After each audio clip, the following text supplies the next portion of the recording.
Hey, this is Alexa Peterson with the Hitting Vault. I'm going to be doing a swing analysis of Spencer Torkelson. He's a senior from ASU, 6'1", 220. Hit this season so far in the 17 games that he was able to play. He hit 340 with nearly 600 OBP and 6 home runs. And he's expected to go number 1 overall in the draft later this week. So we're going to take a look at his swing. So let's take a look here. Starting stance. He starts a little bit more upright here. Starts pretty well balanced with his body going to the load. His barrel is flat, so you're going to see his barrel work more vertical.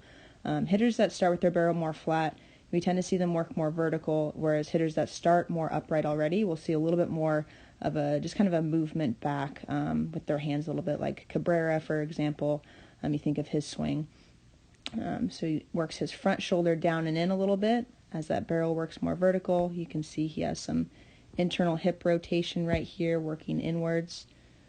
He strides forward, gets to his launch position right there. And a key piece here, you can see that he's created hip hinge.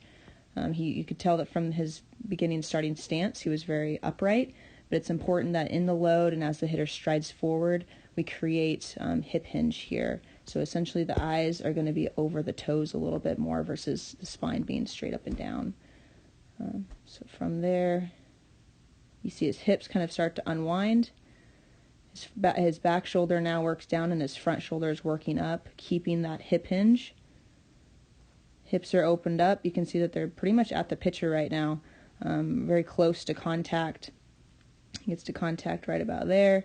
He's got tilt with his shoulders, tilt with his torso there.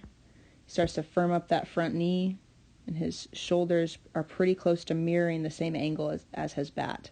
It's not always exact, but it's usually it's very close. If the hitter is on time and has a good swing on the ball, we're going to see a close correlation there. And this was a double out to right field. And something, too, that I just want to note, like this is a 3-0 count. I feel like a lot of hitters will just automatically take a fastball right down the middle, and instead of taking advantage of, pitchers just thinking that you're just going to watch it go by. So make sure that, in a 3-0 count, that we're being aggressive in it. Obviously in the zone, maybe you pick a side of the plate, but don't just automatically take a 3-0 pitch, because sometimes that's going to be the best pitch you're going to see the entire game.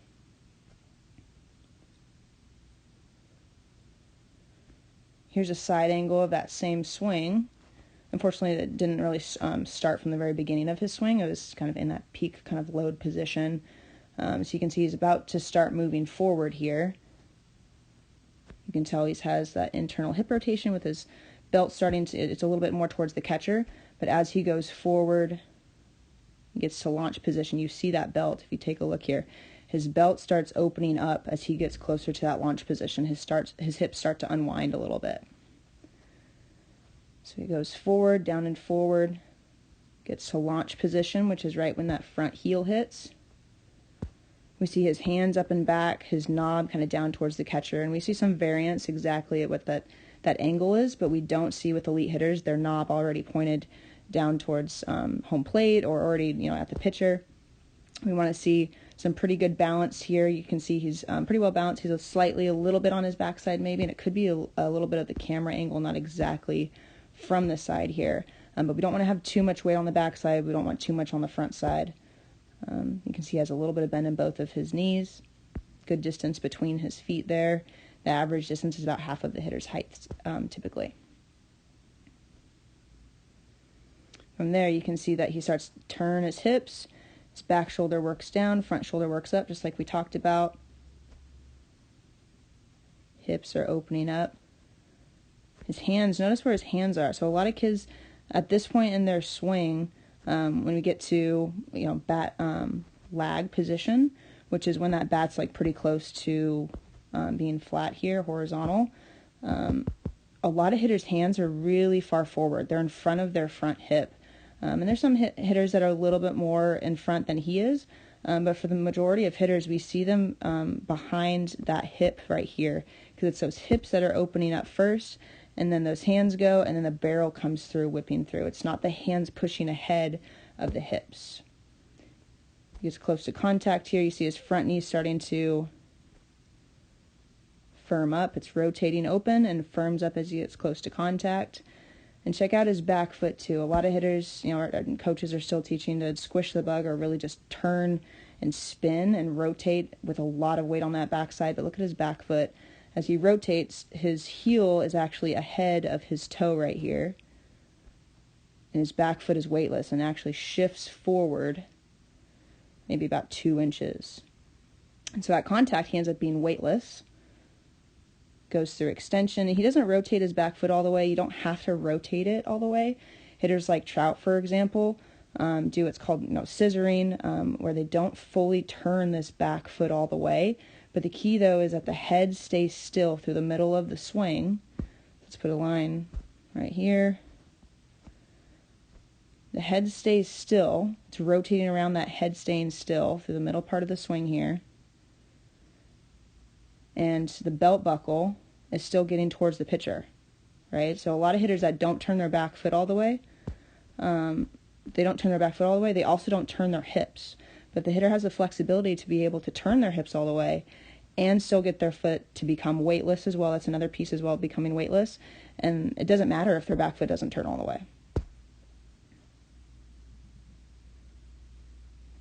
So then you see after contact, he then kind of falls back onto this back foot here, and then you see the heel behind the toe there. But that's after the swing. This is not the movement right there, just like spinning, rotating, squishing the bug. That's not what we see with elite hitters that hit for both average and power. Here's a pitch that is kind of down and in, cutting down and in on him. And he's definitely late, and it's probably would have been a ball had he not swung. I just want to highlight this swing here because his adjustment that he makes is really, really good. A lot of hitters they'll just spin and rotate without having any hip hinge and just have their barrel be really flat. You can see right here the verticalness of his bat helps him be able to get this to be fair. It's not a home run, not a double or anything like that, but he at least is able to punch it through. You can see this hip hinge that he still has, super steep shoulders here, and that's what allows him to at least get a piece of this. He fights it off well. There's another side angle of this swing. So you can see he's still turning his hips really hard. He keeps his hands, his elbow runs in really, really close to his body, and he keeps this bat vertical versus a lot of hitters try to get it out of front and get around it, and they end up hitting it into their foot or just yanking it foul, or have a really bad, crappy ground ball to third base. But he's still able to get that barrel vertical, working that front shoulder down, back shoulder up with lots of hip hinge and lots of tilt to be able to get it through. Again, you see the back foot becoming weightless, front knee firming up. It's really good. And this pitch actually, so those last swings were from 2019, a highlight video of regionals. This swing here is from 2020. This is a side view, and this is a home run here. So you can kind of see his full kind of swing here, starting stance. Goes into his load. You see his front shoulder working down and in a little bit as that barrel works more vertical. Picks up that front foot, strides forward. You see in his launch position right about here, and this might be a split second after launch, but you'll actually see here his front shoulder is slightly up in comparison to his back shoulder. And we do see some elite hitters where sometimes they have their back, they're able to pick up the pitch location very quickly and then starts to drop this back shoulder a little bit early. It's not something we want to have on every single swing, because if it's a high pitch, we can't have our back shoulder dropped really far down and then expect to be able to get on plane with the pitch. We're going to be way up underneath it.